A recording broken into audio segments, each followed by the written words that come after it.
बच्चों, आज की कक्षा का प्रारंभ हम करते हैं कठोपनिषद प्रथम अध्याय की द्वितीय बल्ली से।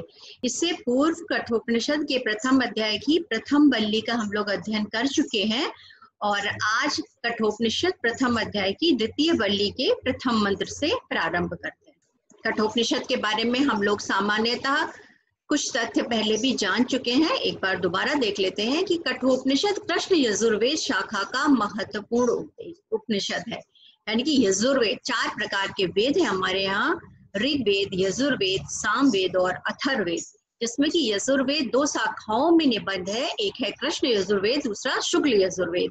तो ये जो कठोपनिषद है ये कृष्ण यजुर्वेद शाखा से संबंधित है। कठोपनिषद के रचयिता कठ नाम के आचार्य को माना जाता है और उन्हीं के नाम पर कठोपनिषद का नाम कठोपनिषद पड़ा।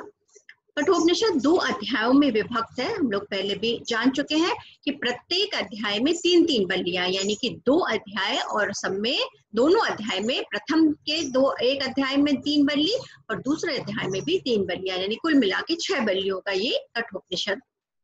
कठोपनिषद यम और नचिकेता के संवाद के रूप में आत्मविषय ज्ञान का निदर्शन कराता है।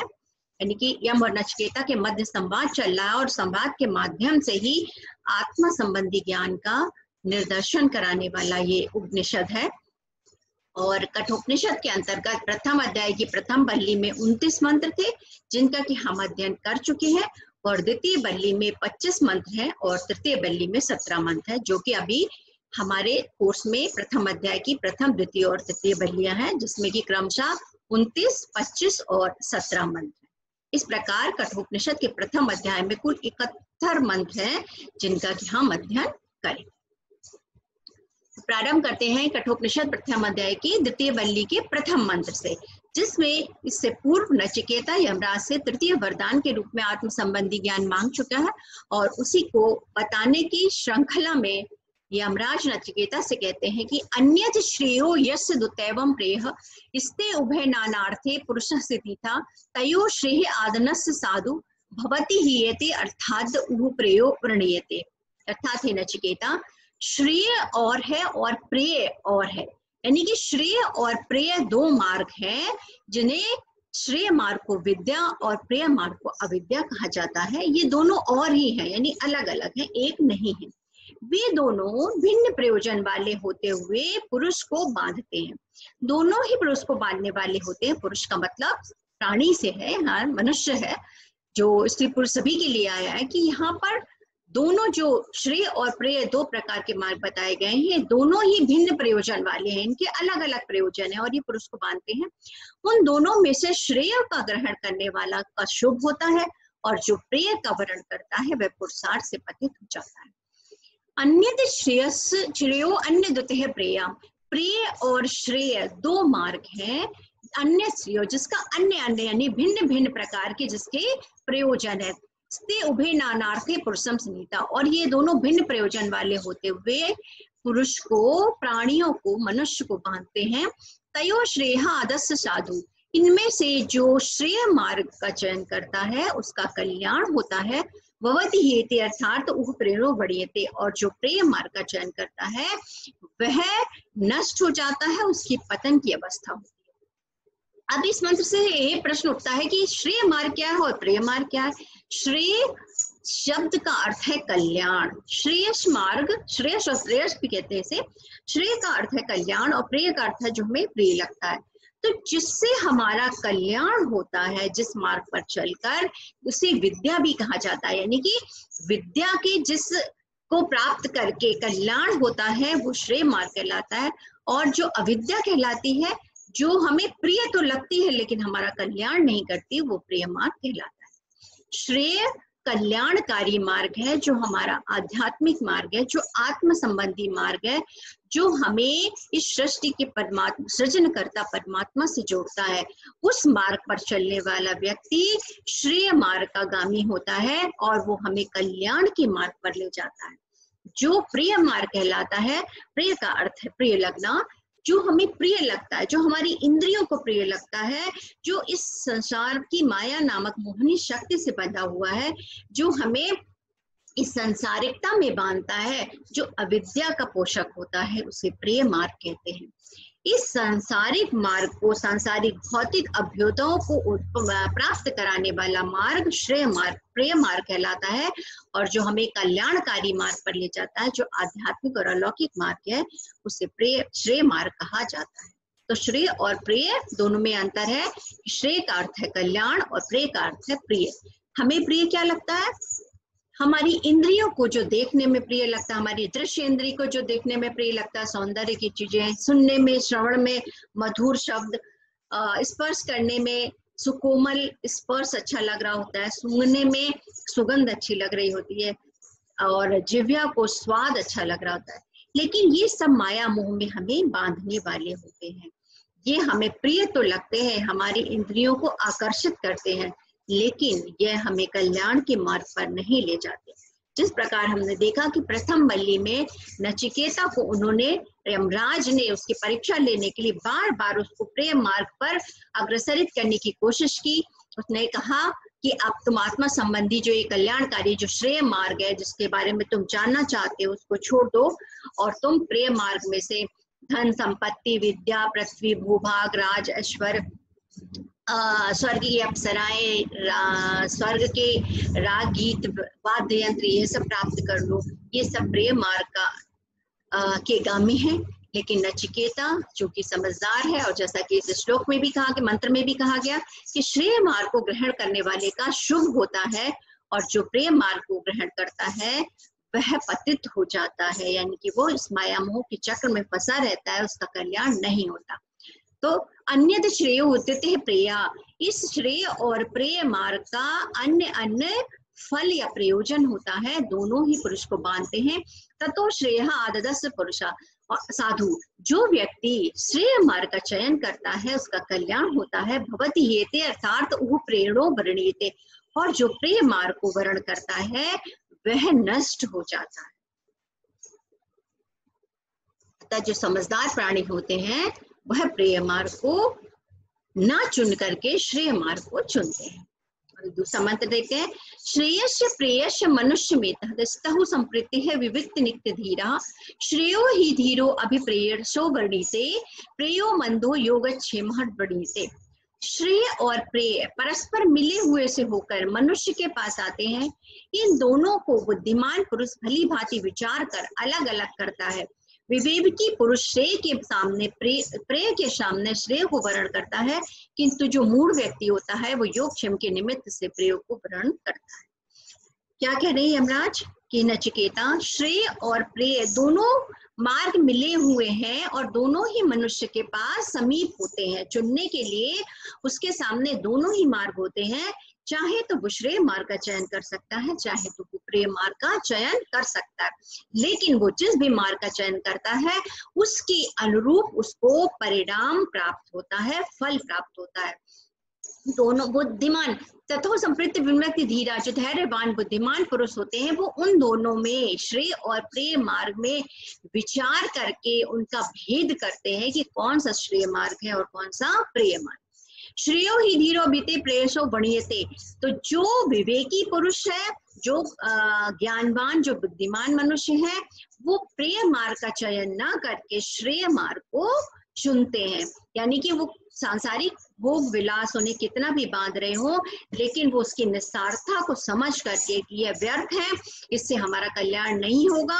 और कभी भी, जैसा कि प्रथम बल्ली में बताया गया था कि धन से मनुष्य तृप्त नहीं होता, तो उसको और अधिक ही चाहिए होता है, उससे संतुष्ट नहीं होता, और वो हमारी इंद्रियों को नष्ट करने वाला भी होता है। इसलिए विवेकी पुरुष कभी भी श्रेय के आगे प्रेय मार्ग का चयन नहीं करता। किंतु जो मूढ़ तुच्छ बुद्धि वाले होते हैं, जिन्हें अपने कल्याण के विषय में नहीं पता होता, वह व्यक्ति इस सांसारिक माया मोह में फंसकर प्रेय मार्ग का चयन कर लेते हैं और अंत में उनका कल्याण नहीं होता। वह इसी जन्म मृत्यु के चक्र में फंसे रहते हैं और यही संसार में अपने कर्मों का फल भोगते रहते हैं। तो यहाँ पर कहने का तात्पर्य ये है कि यमराज ने नचिकेता को दो प्रकार के मार्ग बताया, श्रेय मार्ग और प्रेय मार्ग, और ये बताया कि जो बुद्धिमान मनुष्य होते हैं वो श्रेय यानी कल्याणकारी मार्ग का चयन करते हैं, और जो मूढ़ बुद्धि होते हैं वह अकल्याणकारी प्रिय मार्ग का चयन करते हैं, जो उन्हें प्रारंभ में बहुत आकर्षक लग रहा होता है, लेकिन अंत में उनका कल्याण नहीं करता। जिस प्रकार कड़वी औषधि में रोग को दूर करने की सामर्थ्य होती है, लेकिन वो हमें प्रिय नहीं लग रही होती, इसी प्रकार श्रेय मार्ग होता है जो हमें प्रारंभ में प्रिय नहीं लगता, इतना आकर्षित नहीं करता, लेकिन अंत में कल्याण उसी से होता है। लेकिन जो मीठी गोलियां, चॉकलेट इत्यादि होती हैं, वो हमें बहुत प्रिय लग रही होती है, लेकिन वो हमारे रोग को दूर नहीं कर पाती, उनसे हमें बल्कि और ही बीमारियां हो जाती हैं।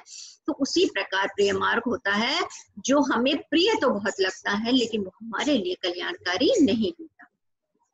फिर आगे नचिकेता से यमराज कहते हैं, सह त्वं प्रियान प्रिय रूपामश्च कामा न अभिध्यान नचिकेतो अंतस्टाची नयताम शंकः वित्तमयी प्राप्तौ यस्याम मंजति बहवो मनुष्या। हे नचिकेता, तुमने प्रिय और प्रिय रूप वाले भोगों को विवेक पूर्वक सोच समझकर त्याग दिया है। तुम इस वित्तमयी श्रृंखला में आबद्ध नहीं हुए जिसमें अधिकांश मनुष्य फंस जाते हैं या डूब जाते हैं। सह त्वं प्रियान प्रिय रूपः कामा, जो उन्होंने, यमराज ने नचिकेता को पुत्र पौत्र आदि, आयु आदि, राज्य इत्यादि तो उसको ऑफर किया था, देने के लिए बात की थी, और बहुत सारी स्वर्ग की अप्सराएं, इच्छा, आयु, ये सारी चीजें जो हमें प्रिय लगती हैं, ऐसे भोगों को भी उसने ये नचिकेता को लेने के लिए कहा था, लेकिन नचिकेता ने उसका चयन नहीं किया। तो कह रहे हैं, सह त्वं प्रियान प्रिय रूपा कामा, हे नचिकेता, तुमने उन प्रिय जो हमारे पुत्र पौत्र आदि होते हैं, जो हमारे प्रिय होते हैं और जो प्रिय रूप भोग वाले होते हैं, जो धन संपत्ति, रोग, ऐश्वर्य, भोग विलास होते हैं, इन सबको तुमने किसी का चयन नहीं किया, विवेक पूर्वक सोच समझकर त्याग दिया है। ना ध्यान नचिकेतो अन्य साक्षी, हे नचिकेता, तुमने ज्ञान पूर्वक, विवेक पूर्वक उनकी निस्सारता को समझते हुए कि यह सब चीजें तो एक ना एक दिन नष्ट होने वाली है, ऐसा मानकर तुमने उसको वर्ण नहीं किया। तुम नैत शंका हम वित्तमयी अफसोस श्रृंखला में, कौन सी ईंधन संपत्ति रूपी माया रूपी श्रृंखला में तुम नहीं बंधे, यस्या निमज्जति बहुवो मनुष्य, जिसमें सामान्य मनुष्य, जिस धन संपत्ति माया मोह में हमेशा फंस जाते हैं, डूब जाते हैं, तुम ऐसी श्रृंखला में, धन संपत्ति के में नहीं बंधे और तुमने कल्याणकारी मार्ग का ही चयन किया। दूर एते विपरीते विशुचि अविद्या यह विद्येति ज्ञाता विद्याभिष्णः नचिकेतोस मन्ये न त्वं कामः बहवो लोलुपतन्।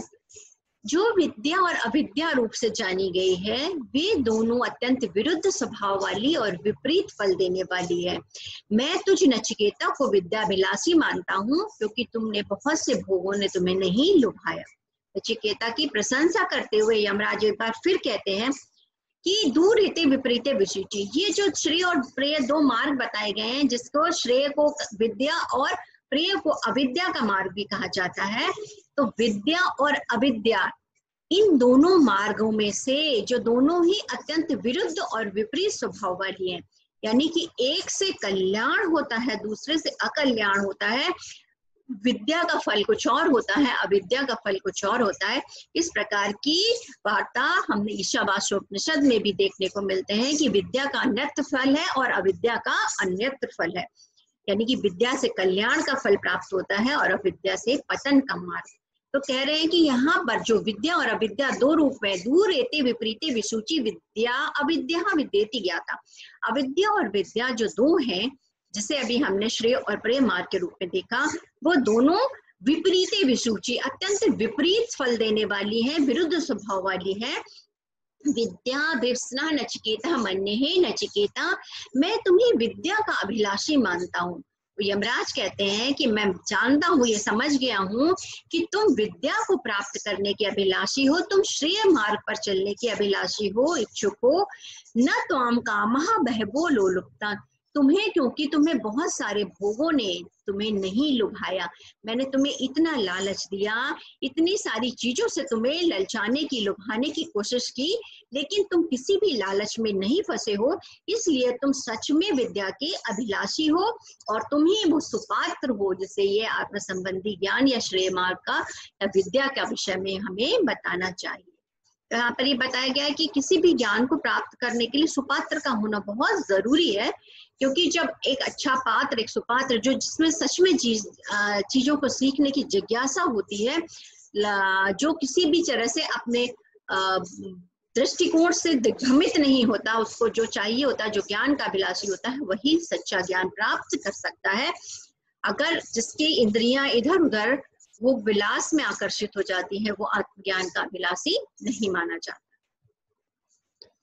अविद्यायाम अंतरे स्वयं धीरः पंडित मन्यः दशमरण्याणः पर्यन्ति मूढ़ः अंधनेव नियमाना यथांधा। भी अविद्या के भीतर रहने वाले, अपने आप बड़े बुद्धिमान बने हुए और अपने को पंडित मानने वाले मूढ़ पुरुष अंधे से ही अंधे ले जाते हुए अंधे के समान अनेकों कुटिल गतियों की इच्छा करते हुए भटकते रहते हैं। वो कहते हैं कि जो व्यक्ति श्रेय को छोड़ करके प्रिय मार्ग का चयन करता है, जो विद्या को न चुन करके अविद्या को चुनता है, वह कैसा होता है? अविद्या को चुनने वाले व्यक्ति अपने आप को बुद्धिमान तो बहुत समझते हैं, वो ये नहीं जानते कि वो अकल्याणकारी मार्ग पर जा रहे हैं।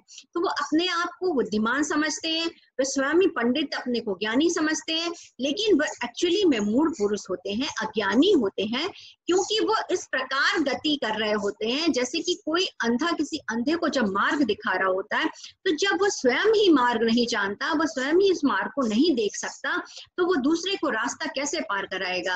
तो उसी प्रकार अंधे के समान अंधे के ले जाए जाते हुए वह कभी भी कल्याण के मार्ग पर नहीं चल सकते, और वह हमेशा कुटिल गतियों की इच्छा करते हुए इस संसार चक्र में भटकते रहते हैं। कभी भी उनको सुख और संतोष प्राप्त नहीं हो सकता, और से और अधिक पाने की इच्छा करते हुए वह सदा दुखी रहते हैं, और उनकी इंद्रियां भी कभी चीजों से संतुष्ट नहीं होती। अविद्यायाम अंतरे स्वयं धीरः पंडित मन्यमाना।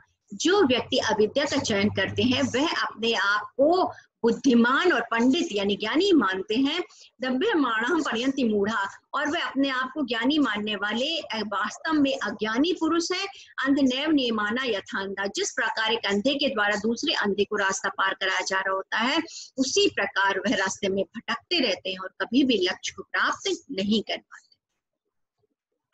न सांप्रायः प्रभाति बालम प्रमाद्यः वित्त मोहेन मूढ़म अयम लोको नास्ति पर इति नामानि पुनः पुनर्वश्य मादते में।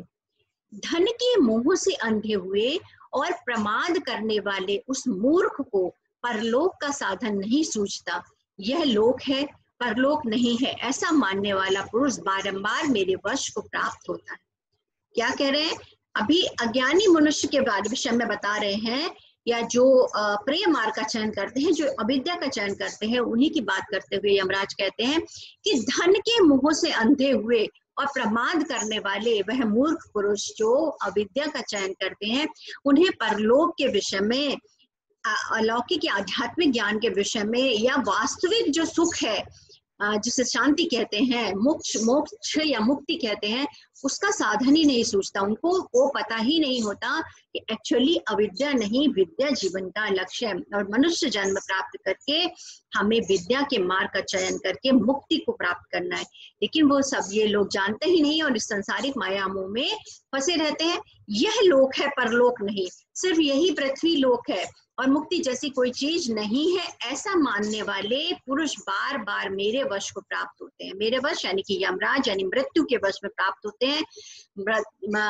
जन्म लेते हैं, मृत्यु को प्राप्त होते हैं, फिर पुनः जन्म लेते हैं, यहाँ पर फिर माया मोह में फंसते हैं, और इसी प्रकार जन्म मृत्यु के चक्र में फंसे रहते हैं। उन्हें कभी भी कल्याण की गति नहीं मिलती, उनका कभी भी मोक्ष या मुक्ति नहीं होती। ना सांप्रायम प्रतिभाति बालम प्रमाद्य मोहे वित्त मोहेन मूढ़म। जो व्यक्ति वित्त मोह, धन के माया के मोह में रहते हैं, वह मूढ़म मूर्ख व्यक्ति। ना संप्रदाय प्रतिभात बालम, वह ये नहीं जानते कि परलोक या वास्तविक ज्ञान जैसी भी कोई चीज है। अयम लोको नास्ति पर इम मानी, इस लोक के अलावा अन्य कोई लोक नहीं है, ऐसा मानते हुए पुनः पुनः वश आदते में वे बार बार मेरे वशीभूत हो जाते हैं, यानी कि जन्म और मृत्यु के चक्र में फंसे रहते हैं। श्रवणान यापि बहुर्वेयो न लभ्याम श्रवन्ति अपभवो यम न विदुः आश्चर्यो वक्ता कुशलो अस्य लब्धः शरे जातः कुशलान शिष्टा। जो बहुतों को तो सुनने के लिए भी प्राप्त होने योग्य नहीं है, जिसे बहुत लोग सुनकर भी नहीं समझते, उस आत्म तत्व का निरूपण करने वाला भी आश्चर्य रूप है और उसको प्राप्त करने वाला भी कोई निपुण पुरुष ही होता है, तथा कुशल आचार्य द्वारा उपदेश किया हुआ ज्ञाता भी आश्चर्य रूप है। अब यमराज नचिकेता से कहते हैं कि एक्चुअली तुमने जो ये आत्म संबंधी ज्ञान मुझसे पूछा है, इसको जानने वाला, समझने वाला, सुनने वाला सभी विलक्षण होते हैं, क्योंकि ये जो आध्यात्मिक ज्ञान है, जो आत्म तत्व का ज्ञान है, ये बहुतों को तो सुनने के लिए भी प्राप्त नहीं होता। बहुत लोग तो इसके बारे में, इसके विषय में सुन भी नहीं सकते, उनको ये ज्ञान ही नहीं होता, उनको कोई बताने वाला नहीं है। और जिसने सुन भी लिया, मान लो कुछ ऐसे होते, बहुतों को तो वो सुनने को ही प्राप्त नहीं होता। जिसने सुन भी लिया, वो सुनकर भी बहुत से लोग ऐसे होते हैं उसको समझ ही नहीं पाते, और वो क्या है, उसको कल्याण के विषय में जानना उसकी बुद्धि नहीं होती, उतने क्षमता नहीं होती, वो सुपात्र नहीं होते कि उसको सुनकर समझ पाए, क्योंकि उनकी आंखों पर माया का चश्मा चढ़ा रहता है।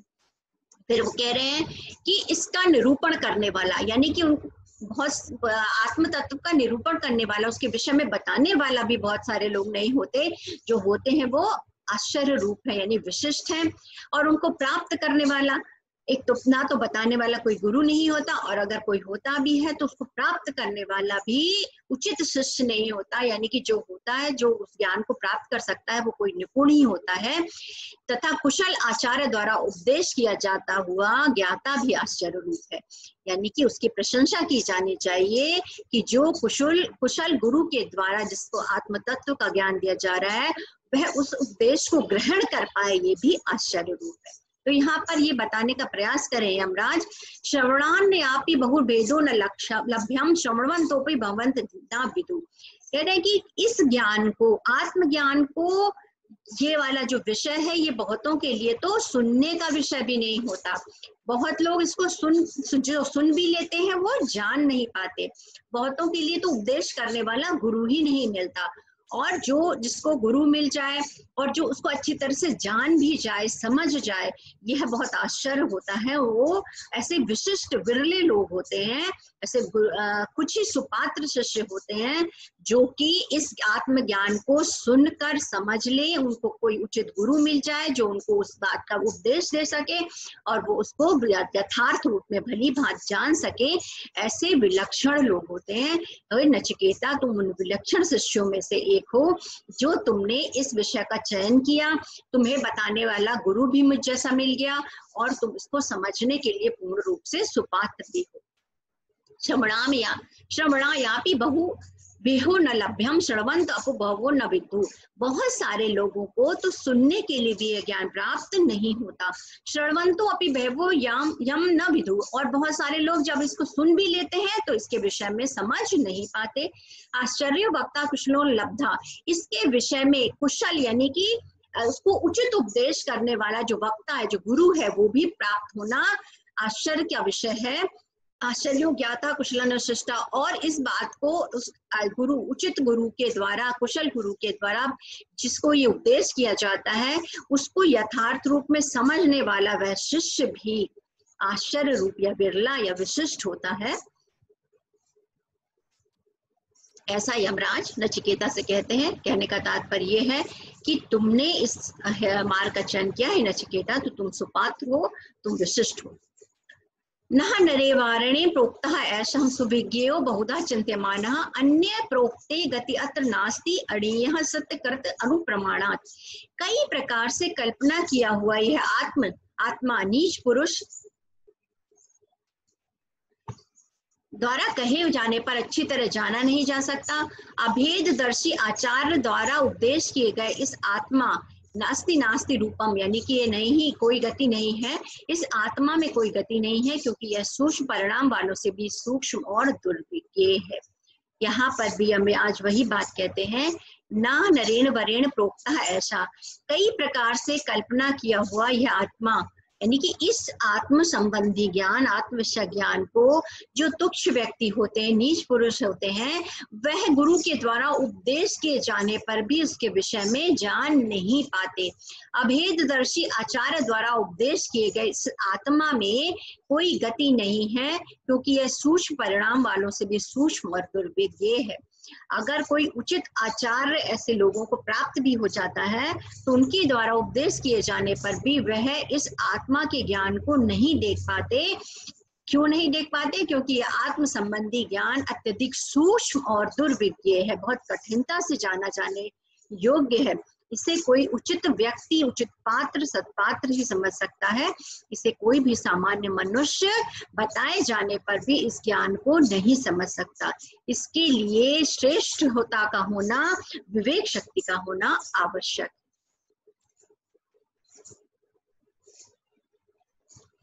नैषा तर्केण मतिरापेण्या प्रोक्तान्येन सुज्ञानाय श्रेष्ठः याम तो आपः सत्य धृति बतांसि तांगनो भूयः नचिकेतः पृष्ठा। हे अत्यधिक प्रिय नचिकेता, सम्यक ज्ञान के लिए शुष्क तार्किक से भिन्न शास्त्रज्ञ आचार्य द्वारा कही हुई यह बुद्धि, जिससे कि तू प्राप्त हुआ है, तर्क द्वारा प्राप्त होने योग्य नहीं है। अरे तुम बड़े ही सत्य अवधारणा वाले हो हे नचिकेता, हमें तेरे समान प्रश्न करने वाला प्राप्त। तो इस प्रकार वह नचिकेता की प्रशंसा करते हुए यमराज कहते हैं कि ये जो ज्ञान है, ये तर्क से, सिर्फ शास्त्रार्थ करने से, तर्कों के माध्यम से यह आत्मज्ञान प्राप्त नहीं हो सकता, ये बुद्धि प्राप्त नहीं हो सकती। ये निश्चित ही तर्क द्वारा प्राप्त करने योग्य नहीं है। नचिकेता, तुम सारे प्रलोभनों से मुक्त रहकर तुमने इस आत्म संबंधी ज्ञान को चयन किया है, तो निश्चित ही तुम सत्य धर्म को धारण करने वाले हो। निश्चित ही हमें तुम्हारे समान प्रश्न करने वाला प्राप्त हो। अर्थात यमराज कहते हैं कि एक गुरु के लिए इससे अच्छी बात और कोई नहीं हो सकती कि उसका जो शिष्य है वो जिज्ञासु हो और वास्तव में ज्ञान प्राप्त करने का अभिलाषी हो। ऐसे शिष्य को हर गुरु प्राप्त करना चाहता है। इसलिए नचिकेता, तुम्हारे समान प्रश्न करने वाला हमें कोई प्राप्त हो, ऐसी हम कामना करते हैं। यानी कि तुम एक गुरु के रूप में हमें प्राप्त करके प्रसन्न हो, धन्य हो, लेकिन हम एक शिष्य के रूप में तुम्हें प्राप्त करके प्रसन्न और धन्य है, क्योंकि एक सुपात्र शिष्य का मिलना भी बहुत कठिनता से प्राप्त होता है। नैषा तर्केण मतिरापणे यहाँ प्रोक्ता नेव सुविज्ञा श्रेष्ठा। हे प्रिय नचिकेता, यह ज्ञान, यह सम्यक ज्ञान सिर्फ तर्क से प्राप्त करने योग्य नहीं है। सुविज्ञा प्रेष्ठा प्रोक्ता नेव, जो अन्य के द्वारा यह बताया जाता हुआ भी तर्क के द्वारा जाना नहीं जा सकता। याम तुम आपा सत्य धृति बतासी, तुम निश्चित ही सत्य धर्म को धारण करने वाले हो। तम आंगो भुआ नचिकेता पृष्ठा, हमें तुम्हारे जैसा प्रश्न करने वाला प्राप्त हो, ऐसी मैं कामना करता हूँ।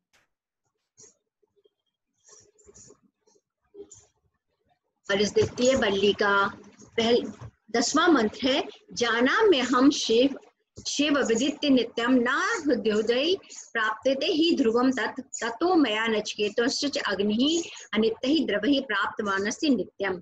मैं ये जानता हूँ कि कर्म फल रूप निधि अनित्य है, क्योंकि अनित्य साधनों के द्वारा नित्य आत्मा को प्राप्त नहीं किया जा सकता। तब मेरे द्वारा नचिकेता अग्नि का चयन किया गया। उस अनित्य पदार्थों से ही मैंने नित्य याम पद को प्राप्त हुआ हूँ। है कि मैं जानता हूँ कि कर्म फल रूप निधि अनित्य है, यानी कि ये जो कर्म का जो हमें फल प्राप्त होता है, यह जो फल है ये अनित्य है, क्योंकि अनित्य साधनों के द्वारा कभी भी नित्य आत्मा को प्राप्त नहीं किया जा सकता।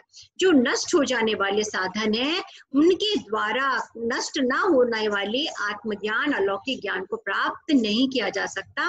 तभी मेरे द्वारा नचिकेताग्नि का चयन किया गया, और उस जो स्वर्ग अग्नि, जिसे आप नचिकेताग्नि के नाम से जानते हैं, जैसा कि हमने प्रथम बल्ली में देखा था, उस अनित्य पदार्थों से ही मैं इस नित्य पद को प्राप्त हुआ हूँ। तो इस मंत्र में यमराज नचिकेता को कहते हैं कि चूंकि इस प्रकार अच्छी तरह ये बोध कर लिया गया है कि कर्म फल रूपी जो निधि है वो अनित्य है, वो खजाना नष्ट हो जाने वाला है, हमेशा ही नष्ट होने वाली चीजों के द्वारा कभी नष्ट ना होने वाली चीजों को नहीं पाया जा सकता। इसलिए इस कर्म फल के द्वारा उस अलौकिक ज्ञान को प्राप्त नहीं किया जा सकता। इसीलिए मेरे द्वारा उस स्वर्ग की साधन भूत नचिकेताग्नि का चयन किया गया था। उस अनित्य पदार्थों से ही, उस अग्नि विद्या के माध्यम से ही मैं इस नित्य पद को प्राप्त हुआ हूँ, इस कल्याण के पथ पर चला हूँ, विद्या के मार्ग को मैंने चयन किया है।